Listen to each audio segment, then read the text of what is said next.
नमस्कार दोस्तों, आज मैं आपको ऐसे इन्वेस्टमेंट के बारे में बताने जा रहा हूं जो अभी तक का सबसे बेस्ट प्लेटफॉर्म माना जाता है। वो है गोल्ड का इन्वेस्टमेंट, यानी सोना खरीदना। आपको अगर सही तरीके से इन्वेस्टमेंट करना है, सेफ जोन में इन्वेस्टमेंट करना है, तो वो है गोल्ड।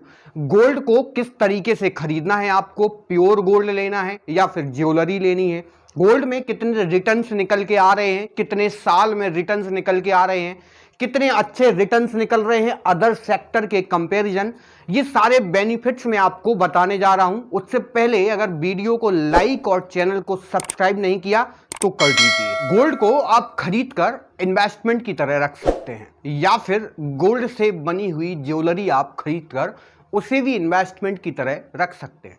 गोल्ड खरीदना एक प्रॉपर्टी है, ऐसी प्रॉपर्टी नहीं जो जैसे मैंने बात की लैंड खरीदना या फिर फ्लैट खरीदना या बिल्डिंग बनवाना, ये प्रॉपर्टी की बात नहीं कर रहा हूं। मैं गोल्ड की बात कर रहा हूं और गोल्ड को प्रॉपर्टी की तरह ट्रीट कर रहा हूं आपके लिए, अगर आपको खरीदना है और गोल्ड में इन्वेस्टमेंट करना है। अगर आपको सडनली पैसे की जरूरत पड़ जाए तो सही दाम पर उसको बेच सकते हो आप, तुरंत के तुरंत। आपको किसी को बताने की जरूरत नहीं है, आपको वेट करने की जरूरत नहीं है। सिर्फ आपको किसी सोनी या सुनार के पास जाना है और वो आपकी ज्वेलरी या फिर प्योर सोना आसानी से 10 से 15 मिनट में बिकवा के आपको पैसे दिलवा सकता है। ये है गोल्ड की ताकत, ये है गोल्ड पे इन्वेस्टमेंट की ताकत। इसके अलावा अदर सेक्टर हैं इन्वेस्टमेंट करने के, जैसे बात करता हूं प्रॉपर्टी खरीदना। बहुत से इन्वेस्टर ऐसे हैं जो इन्वेस्टमेंट के तौर पर प्रॉपर्टी खरीदना पसंद करते हैं और प्रॉपर्टी में इन्वेस्टमेंट करते हैं। लेकिन हो सकता है जिस एरिया में आपने प्रॉपर्टी परचेज की है उस एरिया का दाम गिर जाए, या फिर गवर्नमेंट उस एरिया में कोई एक्शन ले ले, या फिर जिससे आपने वो प्रॉपर्टी परचेज की है उसने आपके साथ चीट किया है।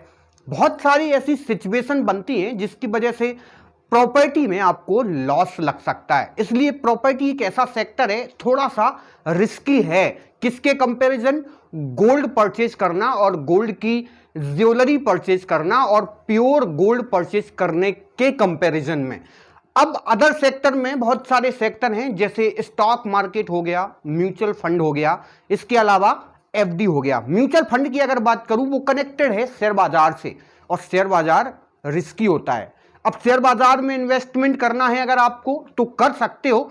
ऐसा नहीं है कि शेयर बाजार में इन्वेस्टमेंट नहीं करते हैं, बहुत सारे लोग स्टॉक मार्केट में इन्वेस्टमेंट करते हैं, लेकिन स्टॉक मार्केट रिस्की है, ये आप भी जानते हो और मैं भी जानता हूं। स्टॉक मार्केट में इन्वेस्टमेंट करना बहुत रिस्की है। स्टॉक मार्केट में डेली बेसिस पे ट्रेडिंग करने वाले के लिए तो कोई प्रॉब्लम नहीं है और ना ही गोल्ड में है, लेकिन अगर स्टॉक मार्केट को आप लॉन्ग टर्म के लिए इन्वेस्टमेंट पर्पस सोच रहे हो तो आपके लिए गलत है। क्योंकि शेयर बाजार एक ऐसा बाजार है कि कोई अगर स्टॉक 100 रुपए का 300 तक पहुंचा 2 साल में, और अगर मार्केट में कोई ऐसा क्राइसिस हो गया जिसकी वजह से वो 300 का स्टॉक वापस से 100 आ सकता है और 50 भी आ सकता है, इसलिए 2 साल की मेहनत आपकी बर्बाद हो जाएगी। ऐसी प्रॉब्लम्स गोल्ड में नहीं दिखती हैं, ऐसी प्रॉब्लम सिर्फ स्टॉक मार्केट के शेयर्स में दिखती हैं। तो वहां पर लॉन्ग टर्म इन्वेस्टमेंट करना रिस्की हो जाता है। बहुत सारे केसेस देखे हैं मैंने, जैसे डिमोनेटाइजेशन किया था हमारे मोदी जी ने, मार्केट क्रैश हुआ था। अमेरिका और चाइना के बीच ट्रेड वॉर होता है, मार्केट क्रैश होता है। हमारे भारत के अंदर बड़े बड़े दिग्गज इन्वेस्टर हैं जो फ्रॉड करके चले जाते हैं, जैसे नीरव मोदी हुआ, इसके अलावा विजय माल्या हुआ। ये लोग मार्केट में फ्रॉड कर देते हैं तो मार्केट इनकी वजह से गिर जाता है। अभी हिंडनबर्ग की रिपोर्ट आई थी जिसकी वजह से अदानी ग्रुप को हैवी लॉस लगा था, मार्केट गिर गया था।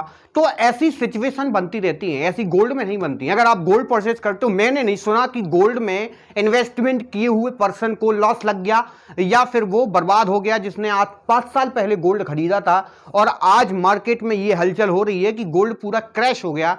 ऐसी सिचुएशन नहीं सुनी है। और गोल्ड सेफ इन्वेस्टमेंट है अगर आपको इन्वेस्टमेंट करना है तो। गोल्ड के बहुत सारे बेनिफिट्स हैं, और अगर गोल्ड के अलावा आपको एफडी में इन्वेस्टमेंट करना है तो वहां पे सेफ है, but fix rate of return है। 5% मिल सकता है, 6% मिल सकता है, या फिर आपको 7% मिल सकता है। ये अदर सेक्टर की बता रहा हूं, मैं एफडी की बात कर रहा हूं आपसे कि अगर आप एफडी में इन्वेस्टमेंट करना चाहते हो। तो गोल्ड के अलावा बहुत सारे ऐसे इन्वेस्टमेंट सेक्टर हैं जहां पर रिस्क है, लेकिन अगर आपको सोना खरीदना है, बल्क में सोना खरीदना है, 100 ग्राम, 50 ग्राम, 10 ग्राम, 500 ग्राम या 1 किलो गोल्ड खरीदना है या ज्वेलरी बनवानी है, तो उसमें आपको रिस्क नहीं है। मैं पेशे से सोनी हूं, सुनार हूं। हमारे यहां काम होता है गोल्ड एंड सिल्वर का, हमारे यहां ज्वेलरी की शॉप है, हम खुद सेल करते हैं। मैं 30 साल का हो गया हूं और मैं ये ऑब्जर्व कर रहा हूं कि गोल्ड कंटिन्यू ग्रो कर रहा है, कंटिन्यू ग्रो कर रहा है। मैंने थंबनेल में लिखा हुआ है 2025 में गोल्ड कहां जा सकता है और कहां जाएगा। जिस हिसाब से मेरे दोस्त, अगर मैं गोल्ड के आंकड़ों के हिसाब से बात करूं तो 2017 और 2018 में 10 ग्राम गोल्ड का रेट 27,000 हुआ करता था। 2017-18 में बता रहा हूं।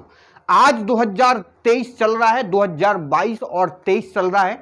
आज की रेट में 10 ग्राम गोल्ड का प्राइस 62,000 रुपए हो गया है। मेरे कहने का मतलब कि दुगने से भी ज्यादा हो गया है। कौन से सेक्टर में मिलता है इतना वेस्ट और इतना अच्छा रिटर्न, और वो भी सेफ जोन में? बताइए आप। आपको नहीं पता क्योंकि आपने इन्वेस्टमेंट किया नहीं है। गोल्ड में किया है, अब आपको समझ आया होगा कि ये बंदा सही बोल रहा है। आप मेरी बात पर भरोसा मत कीजिए, आप गूगल पर डालिए कि गोल्ड का प्राइस लिस्ट डालिए 2017 से 2022 तक का, आपको समझ आ जाएगा कि मैं सही बोल रहा हूं या फिर गलत बोल रहा हूं। आप इंटरनेट ओपन करिए, आपको पूरी लिस्ट जो है वो दिख जाएगी। 10 ग्राम गोल्ड अगर आपने 2017 में और 2018 में खरीदा होता तो आपको 27,000 रुपए लगे होते, और 10 ग्राम की जगह अगर आपने 100 ग्राम गोल्ड खरीदा होता तो 2,70,000 रुपए आपको देने होते। और आज की अगर मैं बात करूं तो आज अगर आप 10 ग्राम गोल्ड खरीदते हो तो आपको 62,000 रुपए लगेंगे, और अगर आपने 100 ग्राम गोल्ड आज खरीदा तो आपको 6,20,000 रुपए लग जाएंगे। सोचो आप, अगर उस टाइम आपने 100 ग्राम गोल्ड 2,70,000 में खरीदा होता तो वही गोल्ड आप उसको 6,20,000 यानी 6 लाख रुपए में बेच सकते थे। 2017 से एंड की बात कर रहा हूं, 18, 19, 20, 21 और 22, 5 साल में कौन सा सेक्टर दे रहा है इतना अच्छा रिटर्न? म्यूचुअल फंड हां दे रहा है, मुझे नहीं लगता दे रहा होगा। आपको लगता है अगर दे रहा है तो इन्वेस्टमेंट कर सकते हो, इतना अच्छा रिटर्न कोई नहीं दे सकता है। और देगा भी अगर जो, तो वो आपको बोलेगा भाई इसमें रिस्क है, लेकिन गोल्ड में तो ऐसी कोई रिस्क है नहीं। हमने तो अपनी फैमिली के लिए ज्वेलरी परचेज कर ली थी, आज उसको बेच रहे हैं तो 6 लाख में बिक रही है, क्योंकि उस टाइम हमने 2,70,000 में खरीदी थी। हमने प्योर सोना खरीद के रखा था, आज बेच रहे हैं तो 6 लाख में बिक रहा है। ये दुगने से भी ज्यादा बिक रहा है, मतलब दुगना सा भी ज्यादा रिटर्न निकाल के दिया है इसने मुझे। तो अगर आपको अभी भी गोल्ड में इन्वेस्टमेंट करना है तो गोल्ड पहुंचने वाला है 100 से ऊपर, और सिल्वर पहुंचने वाला है 130, 120, जो कि अभी चल रही है 72 और 70 रुपीस पर ग्राम के रेट से। इसलिए अगर आपको 70,000 किलो की चांदी अभी पड़ रही है तो आने वाले टाइम में आपको 1 लाख से ऊपर की पड़ने वाली है। वही होने वाला है गोल्ड के साथ, क्योंकि जिस हिसाब से हमारा देश ग्रो कर रहा है ना, उस हिसाब से गोल्ड और सिल्वर भी ग्रो कर रहा है, और करना भी चाहिए और करेगा आगे चल के। अभी भी आप अवेयर हो जाओ अगर आपको गोल्ड खरीदना है तो। एक सही इन्वेस्टमेंट के आइडियाज दिए हैं मैंने आपको। गोल्ड सेफ इन्वेस्टमेंट है, अच्छा इन्वेस्टमेंट है अपने लिए, अपनी फैमिली के लिए। अगर इन्वेस्टमेंट प्लेटफॉर्म कहीं चूज करना है और रिस्क में नहीं जाना है तो गोल्ड सबसे बेस्ट है, और अगर गोल्ड में इन्वेस्टमेंट करते हो तो एक अच्छा रिटर्न निकल के आ सकता है आपके लिए। धन्यवाद, थैंक यू गाइस।